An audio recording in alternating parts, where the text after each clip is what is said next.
story ideas. It's by far, I'll say, and it was for me too as a student, the most frustrating question that you get from students, and not me as the coach or the professor, but where the tone of their voice truly is this natural frustration of, I want to go out and do the thing. I want to actually execute on everything that you've taught me. Why medium tight, story, interactive interviews, things like that. I walk through in separate videos all of the different ways I did. And it's a laundry list. It's like Santa's list, knowing that not any one of these is certainly check ever all those boxes, right? Correct. And you go to a well and the well's empty, and that's just the name of the game, and you work your way down. I'm curious, what are ways that you enterprise, or how do you build sources? I mean, I would love to have a prepackaged, amazing answer. It is enterprising stories and coming up with what's going to be my story for the day is genuinely and has always been my least favorite part of the job, because, and it's not because it's not easy, but because it takes a kind of work that I don't particularly enjoy. And by that, I mean like reading everything that's going on. Like, it really helps to know a little bit about a lot of stuff and to keep up. And that's the part that's just hard for me. It exercises a part of my brain that requires exercise, like the following up. Like, you go to a city council meeting and there is the issue they're talking about, the zoning, that the neighborhood's all mad because they're going to bulldoze the old school to make way for the new shopping mall, and that gets people all fired up, and you cover that. And then it's on you because you got to know, okay, well, that was the meeting, and then there's a follow-up zoning board meeting for it in a week and a half, and so you got to keep that in a calendar and know to follow up that. And it's just you got to keep a lot of balls in the air in a way that it's just hard for me, in a way that I feel like it shouldn't be. I thought about it so many times, like, why is this so hard for me to keep this running calendar of what's happening? And it's not, I've done the thing. I've had particular beats in the past.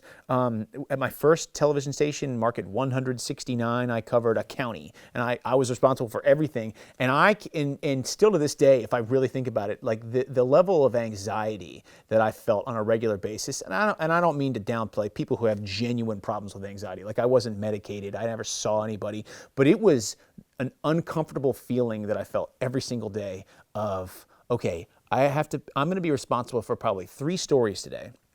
They don't all have to be the lead, but they have to be actual news stories, not just there's a bake sale going on for the high school marching band.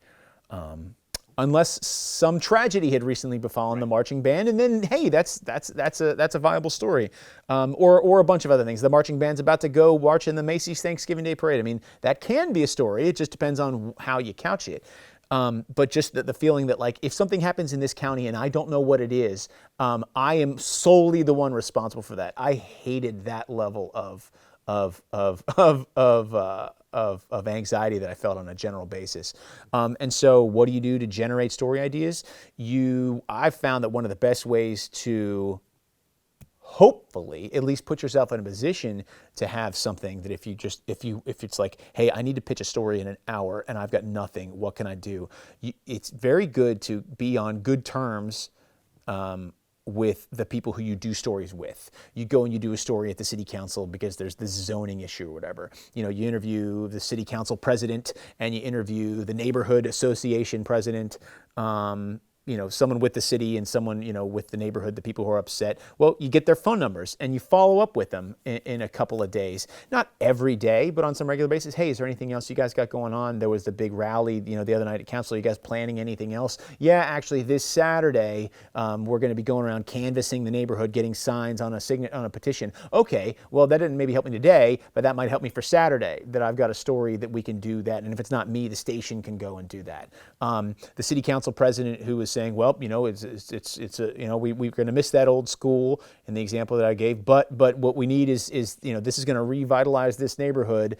You'd call that guy and after you talk to him on Tuesday night, maybe on Thursday you call him, you thank him for that. Hey, is there anything else going on? And you don't necessarily tell them you don't tell them to tell you how to do your job, but they're actually creating the news. They're the ones who are working on these things. And more often than not, they'll be willing to tell you, like, oh yeah, we got another thing coming up in a couple of days that might be worth your while, and they can send you some information, or you can go off and read about it. And again, that's a process that's just good to be in, because that might not necessarily help you this morning right now, but if you've been doing that on a regular basis, you're more likely to have at least something to offer up that morning right now. Or if you do call with that sort of cold sweat panic of, hey, I got a news meeting, is there anything going on? It's good, if at the very least they aren't thinking, because one of the things I don't like about that process is I feel, and I probably feel in an unnecessary way. Everything you're saying, I never got over. That was always the feeling for me, even when we did work together. Yeah. And because I don't like the thought, and maybe I think of it too much, of it being like a purely one-way relationship. Like I don't want to feel like I'm using this person. Because in some ways, maybe I am using them, and I don't want to, not for some nefarious means, but for my own ends. And I don't want to, just say, hey, what you got for me? Hey, you got something for me? Oh, not see you later, bye. And only call when I need something, because I feel like, I don't know, at a certain point, if you're just going to be a general, decent human being, people don't want to talk to that person who only calls when they need a thing. And so, but at the very least, if you've called on some semi-regular basis, when you do call with that, oh gosh, I need something right now, they at least won't reject you outright. Maybe they won't have anything, but if you have enough of those, and it's good to try to develop some version of a contact with people who are actually doing things, someone on a city council, someone who is a neighborhood association leader, things like that, people who, oh, I'm not the guy to talk to, but who you need to talk to is Bill, who works over in this, or Lisa, who does this. She could help you out. Like people who can point you in the right direction. That's always good. I've found a lot of stories, at least starting point stories, and the problem though comes with how much time you're going to invest, because that's another thing too. Is it's time consuming, and you don't want to waste time. Facebook comment sections on like the NBC5 Facebook page will post a link to a story, and particularly if it's a story about some thing that generates a lot of conversation. If you look at the comment section where, things can go south pretty quickly in terms of the level of discourse, but sometimes people bring things up that are worth following up on, and there are ways to, maybe you don't have an original story to present for your morning editorial meeting, but you might be able to say, hey, there was that big story last night about the fire at the apartment building. Well, I'm seeing a bunch of people in the comments who are saying that there have actually been a lot of problems at that building, and they think that they wouldn't be surprised if this is some deal where this could have been prevented, but the electrical system's all old and outdated. Like that can give you a starting point to then go and call up the city. Hey, there was the fire at the building. We've seen people say and they can tell you, well, yeah, actually, the last inspection was 6 months ago and they failed A, B, and C. I mean, there are avenues. The comment sections aren't entirely to be dismissed. I've been able to find some pretty good, at least starting points for stories there.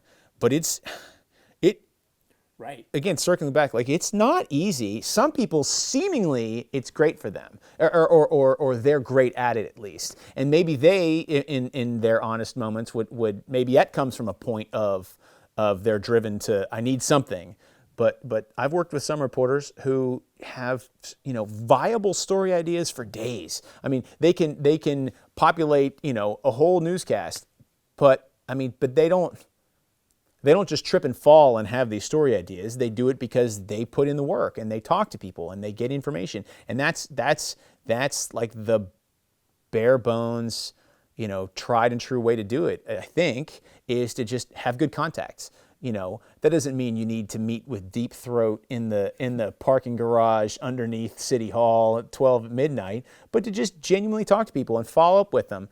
And if they have something, that doesn't mean it has to be on TV, because, but listen to people. If they have something to offer to you, maybe it's not your, kind of story, but maybe someone else can do something with it. Or maybe it's worth just posting about on your professional Facebook page. Hey, I just heard that there's this thing happening this weekend you guys might be interested in.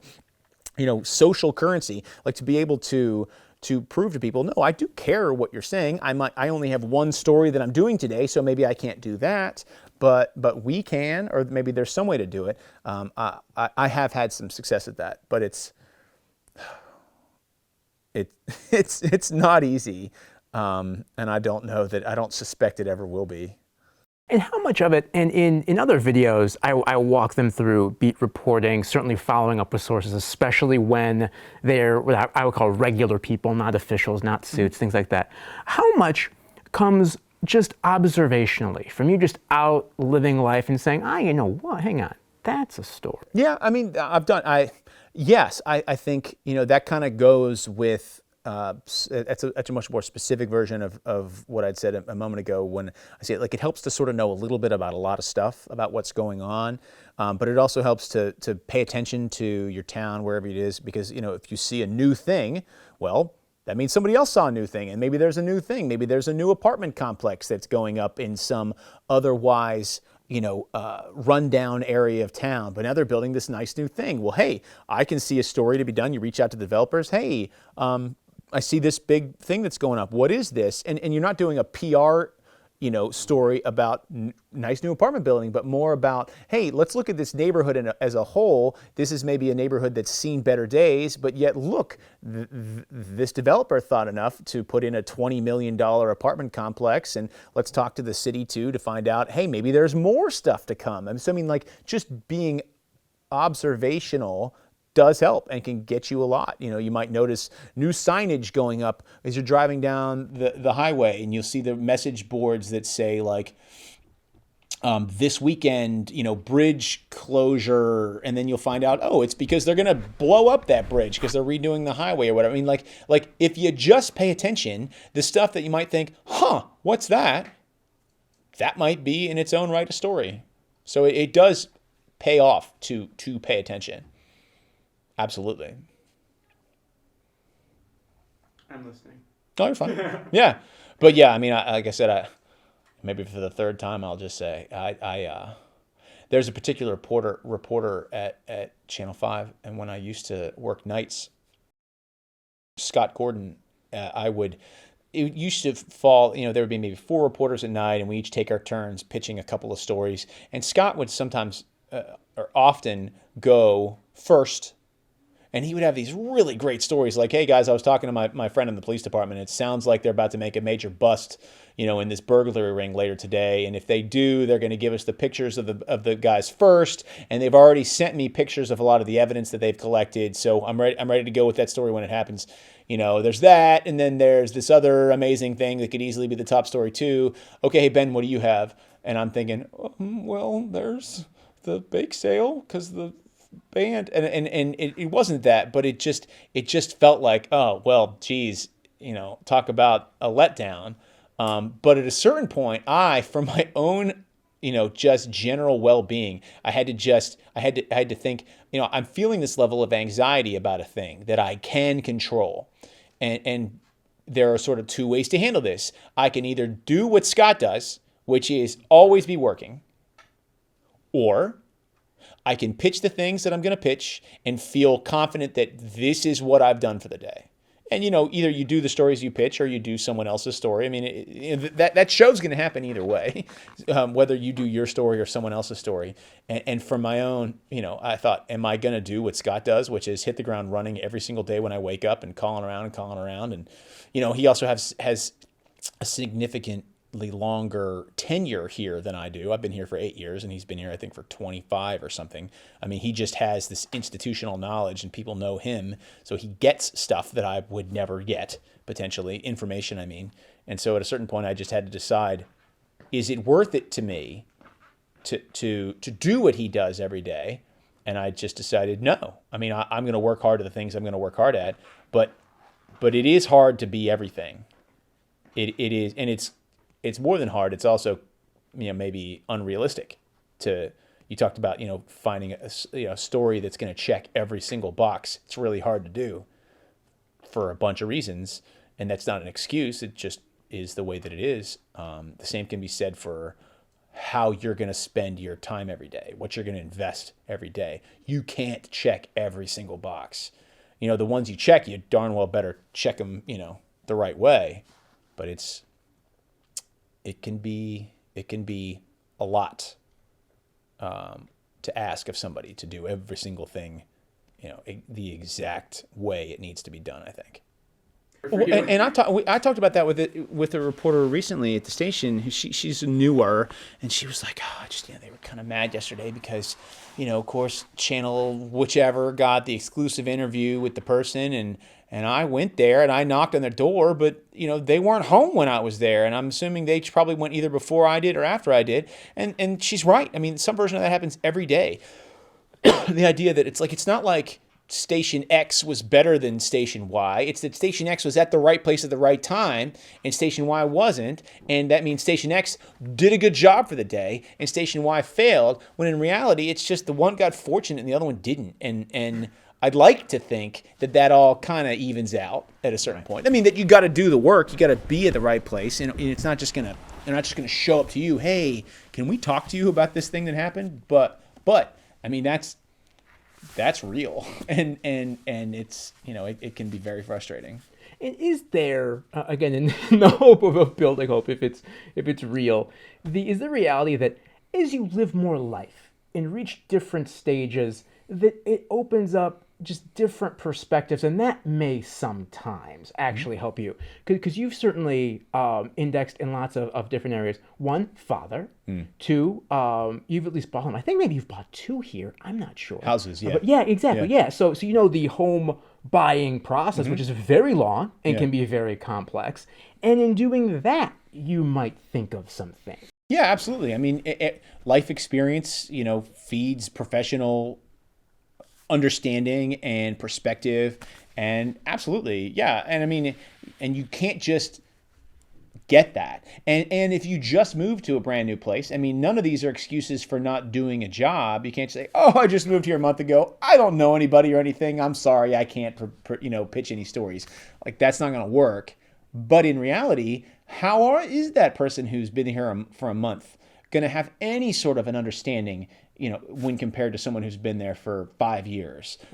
So what you should do is you should befriend that person who's been there for 5 years, and not try to steal their work from them, and not try and not horn in on their turf. But maybe they would say, oh, who you need to talk to? You need to talk to Bill down at the city. Bill's a really great source. Bill could point you in any direction, and then you talk to Bill, and Bill lets you talk to Sally and to Jane and to Steve and to all these people, and then but that person didn't get where they are.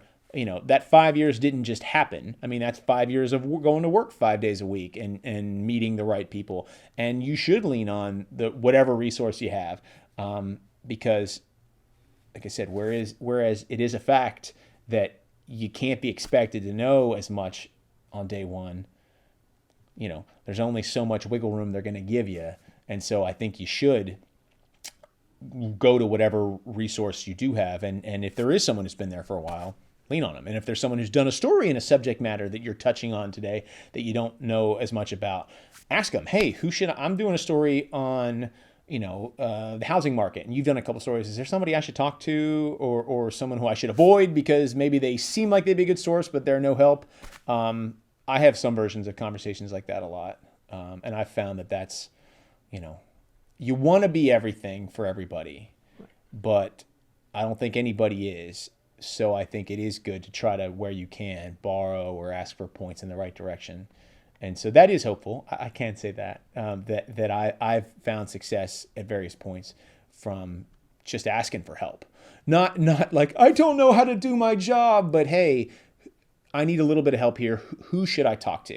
And somebody will know. And whether it's somebody you work with can point you in that direction, or if you call a source, if it's a real estate thing, there are probably realtors organizations around you, or there is a chamber of commerce or something like that, where there'll be somebody who is a good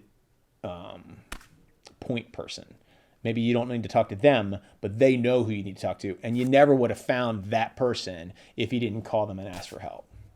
And how many? And there may not be a number of stories is expected of somebody to be pitching at Channel 5 Daily? 3, 5? I think it's like 3. I think it like if so I have a morning pitch meeting, and if I only have one story, I feel like I have to preface it by saying I've only got one thing, but I think it's a good one.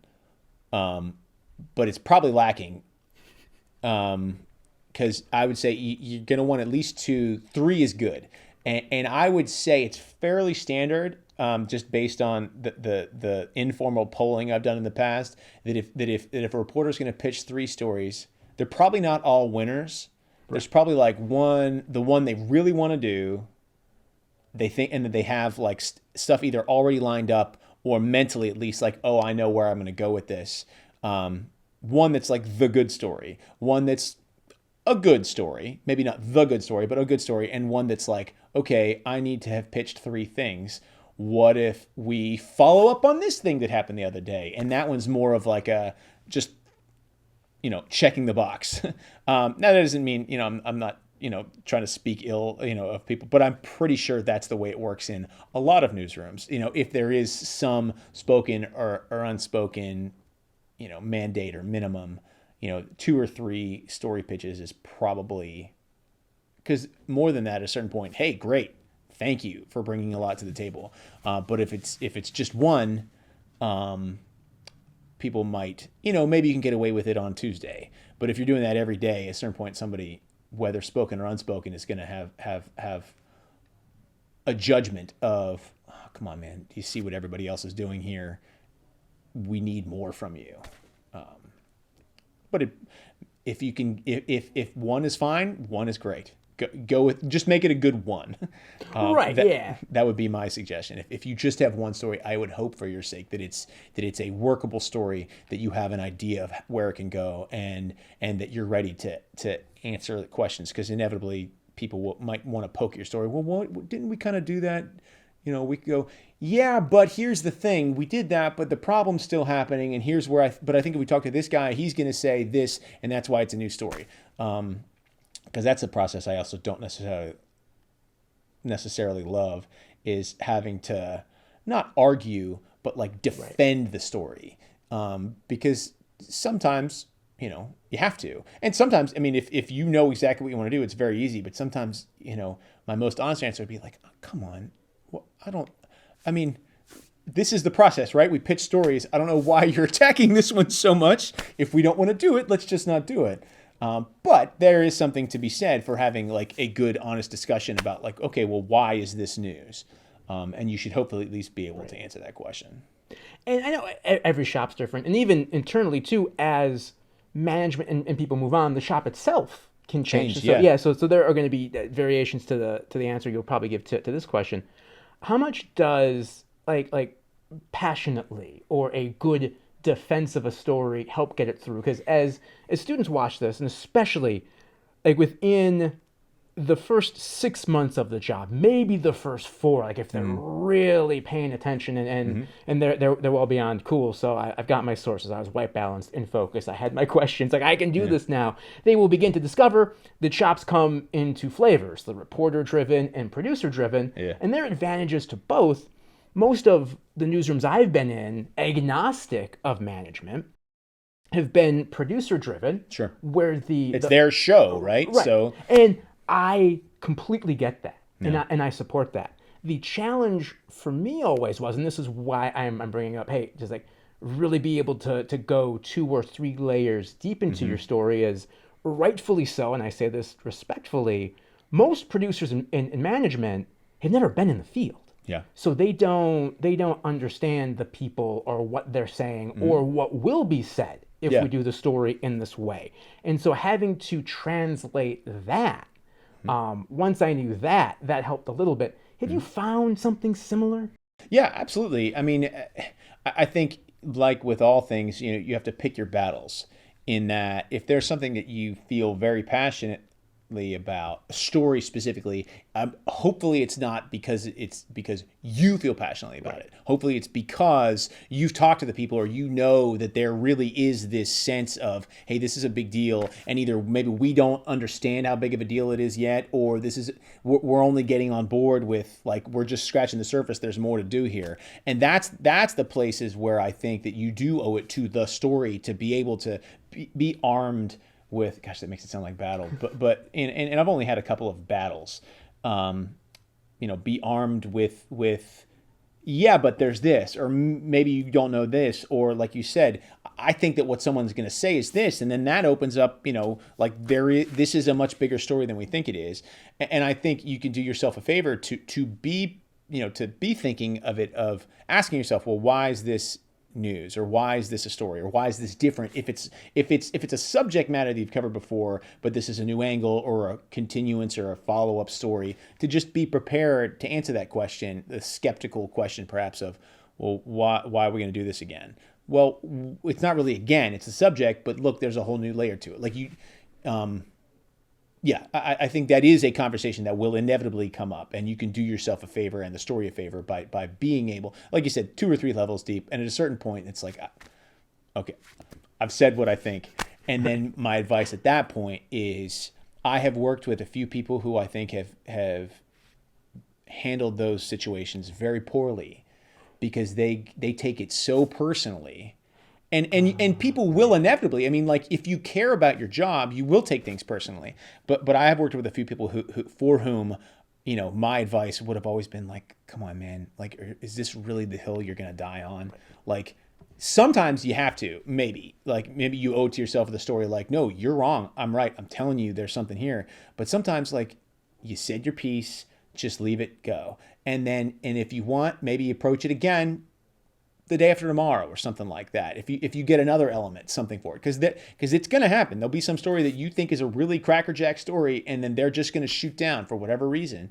And so my advice would be, in those situations, pick your battles. Like, if you know that you're right, the problem is you could be right and they could be wrong, but there's not much you can do about it other than get angry and make everybody uncomfortable. And maybe have to then prompt some follow-up conversation where you get a talking to, or at least a more personal private setting to hash out whatever disagreements you were having. So, I mean, just like when it comes to talking to a photographer ahead of a live shot, just like when it comes to talking to the director, to make sure that, the roll cue is down. Like, I think, you owe it to be a good citizen of the newsroom to not be like the person who is going to fight to the nth degree for every single story, because nothing's ever going to get done. If you pitch a story and they don't like it, like, they just didn't like your story. That doesn't mean they don't like you. Maybe they don't like you, but that's not why they didn't want to do your story.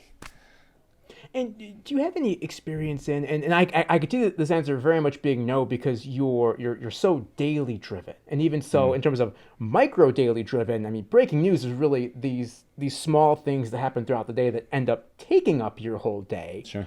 Have you ever had to defend, like, not taking a story to air yet, which is why I could see this happening more in terms of like a sweeps piece that's being planned out, or some kind of an investigation to where it's management wants it because it's sexy for air, but you're like, whoa, hang on, we have this, and this, but we need this. Yeah, that happens sometimes. Now, with what I do on a regular basis, that doesn't come up as much. Right. The most recent example I have of that is for, like, absolutely for a feature story, and it was a story about a crossing guard, a school crossing guard, who we do this daily segment on the morning show now called Wake Up to Something Good. And there's, one sort of happy, most of them are viewer driven stories where someone writes to us about a thing. And they're not always big in-depth packages. Sometimes they're just a little VO and a nice interview with the person, or sometimes it's just viewer supplied photos. It just depends on the day and whatever the story is. But I did a story about this school crossing guard, and we were taken by the letter that this woman wrote. She said, I don't know this man. I've never spoken to him. But I drive past him every day. In fact, I drive out of my way to go past the school because he's always so pleasant. And I can see how clearly how much he cares about these kids. And someone said, hey, Ben, take a look at this. And if you want, can you at least swing by the school and see what they're talking about with the guy. Like they didn't know his name, anything like that. So we did, and of course, like, oh, that's clearly the guy they're talking about. He's just you could see the presence of him and how he was helping this kid. And so we pulled over and asked him, hey, are there other crossing guards? No, it's just me. I said, hey, we're with Channel 5. Someone had written to us, and I read him a little blurb of it, like, oh, wow, isn't that nice? And we got a couple shots of him directing kids, but it was like at the end of, it was like just before 8 a.m. and basically they're finished at 8 a.m. So we got like 2 shots of the kids, and then, excuse me, we interviewed him, but we had to, if we were just going to run like a 20-second story, we had 2 shots of him going. We could have just gotten some shots of him waving to cars and called it a day. And this isn't, it's not breaking news, and it's not an investigative piece. It's just a nice story about a crossing guard. But they said, oh, so I told them, hey, we shot the story. Like, oh, cool. Can we run that tomorrow? And I said, I want to say no, because I really want to come back when we can to actually get video of him helping the kids, because we could run it, but like we don't really have enough stuff yet. And then we couldn't the next day because there was a weather morning and we were out, driving around. And then they're like, hey, we just want to run it on Friday. Let's just be done with it. And I said, and I wasn't going to die on the hill, but I had to say, like, no, please, no. Like, please, let's just, on Monday, I think I'm going to be in that area doing a story on this trial. Please let me just, after the morning show on Monday, give it one more try to go by. And they said, okay. And it's not like it was, again, wasn't going to be the top story of the day, but I felt like we needed to see the guy doing his job more. We could have somehow gotten by with what we had, but it just would have been better if we waited, and we did, and it ended up being fine, and they were happy that we, at the end of the day. Yeah, there are the sweep story situation that you ask about. I'm sure that happens far more often. I just don't do as many of those things, but yeah, where it's like, we're good, right? We're good because we got this. Like, no, I really need, I've got like 2/3 of the story. I really need this last part. And hopefully the people who make the big decisions understand that there's, you got to dot all your I's or cross your T's, or at least have attempted to. And then if you don't have it dotted or crossed, you can at least point to, well, we tried this part, and be open about, what isn't there. You need to acknowledge maybe what's not there in some way, so that viewers understand, in case they're wondering, why didn't we see this or hear from that? Like, well, let's explain that. So yeah, that does happen, where you have to, they want it to be on, and you have to say, well, I promise you it'll be better if. But usually it's more the other way around. It's usually more like you're serving it up and they're batting it out of the park. Like, nope. Next. Right. Is there anything else that you would want to add? My advice for people who, and this isn't even just broadcasting advice, and I talked about this, maybe it's just when we were speaking. I can't remember if I talked about it in this forum. My advice for anybody, if there's something that you are interested in, seek out those who do it, either directly or indirectly by watching. YouTube is an amazingly and endlessly fascinating and informative world full of, if you want to be a chef, you can see any kind of chef preparing any kind of food. If you want to build things, you can see how-tos to do whatever. Like, if you want to be a broadcaster, you can search, you can seek people out, and not just, there are other ways to do it too, but find what you like, whatever you're interested in, find what you like about it, and then do yourself the favor of thinking about, why do I like that? What is it about this person's work that I'm drawn to? And if that's something that you think you can do it, and try, at least start to, but be purposeful. Like, don't just like, I want to be, a broadcaster. I want to be, on TV. I'd like to be a news anchor. Okay, great. You should watch news anchors, and you should find the ones whose style that you are drawn to, and think about what it is they're doing, and is it just something about them, or is it actually something that can be learned and adapted? And probably, I'm sure there's some version of it's just them. That's just who they are. But there are things that make them who they are that can be picked apart and studied. So I would advise people to do that. I would also advise, in particular, young people, and we were talking about it before with story ideas. I used to feel, and still do, this sort of level of just underlying anxiety of, oh God, this is not going to be good enough. And because maybe it's not, that I would, reiterate the idea that, if they reject your story, like they're just rejecting your story. It's not you.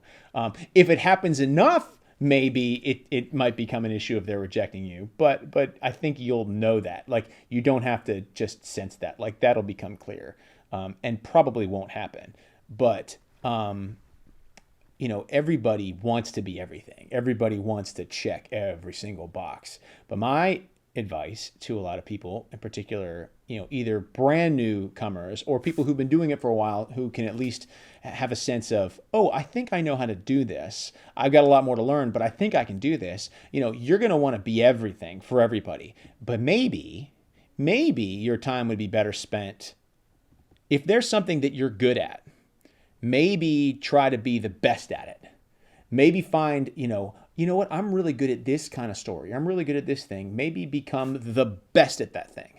And then there's maybe a few things that, I have to really, really work hard to do that, and I'm not that good at it. Or I got to spin my wheels and I feel like I'm not getting anywhere.